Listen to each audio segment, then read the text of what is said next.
দেখো শিমগুলো কত সুন্দর, খুব ভালো খেতে এই শিমগুলো। এই যে ফুল, আরো দেখো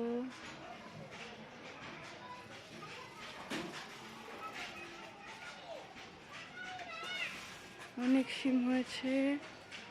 আর এই যে ধনেপাতা গাছ।